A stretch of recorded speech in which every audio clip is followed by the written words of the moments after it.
What's up, guys? Today I've got a flying tip for you.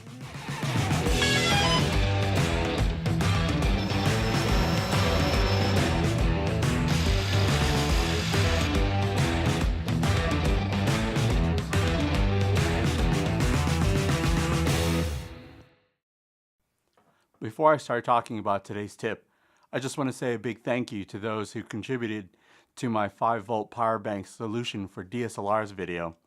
I'll put a link to that video in the description below. There were some great comments and feedback on that one. Let's talk about neutral density filters. I see this pop up on the drone forums all the time. Someone buys the DJI Phantom 3 standard or the new version, the Phantom 3 SE, and you can't put ND filters on these models because the cameras don't have filter threads. I bought this ND kit on Amazon. I'll put in the link in the description below.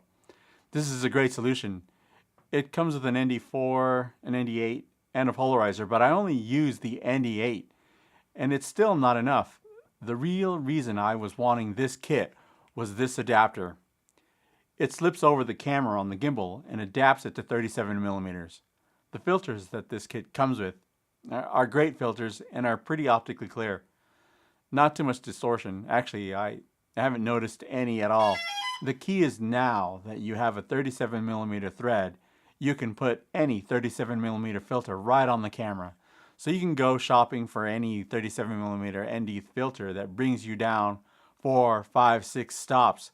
Obviously, the more stops there are, the more expensive, and man, they can get really expensive. Making a good exposure is a combination of 3 properties. Aperture, which is the opening inside the lens like the iris of your eye. The shutter speed, which is how long that iris stays open. And ISO, which is how sensitive the camera chip is to light. All 3 live in a circle called the dynamic range. The larger the circle, the more you can manipulate the image to get the results you want. If at least one of those properties lands outside the circle, then you won't have a usable image.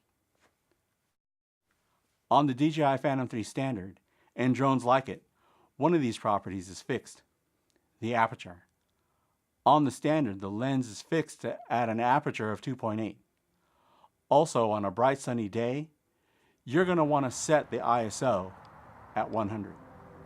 So this leaves only the shutter speed to play with. One of the rules of thumb to help achieve that cinematic look is for your shutter speed to be twice the frame rate. I'm shooting at 24 frames per second, so based on that rule of thumb, I need a shutter speed of 1/50th of a second.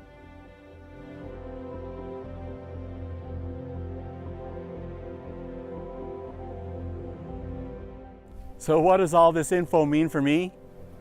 Well, it means that ND helps me film this.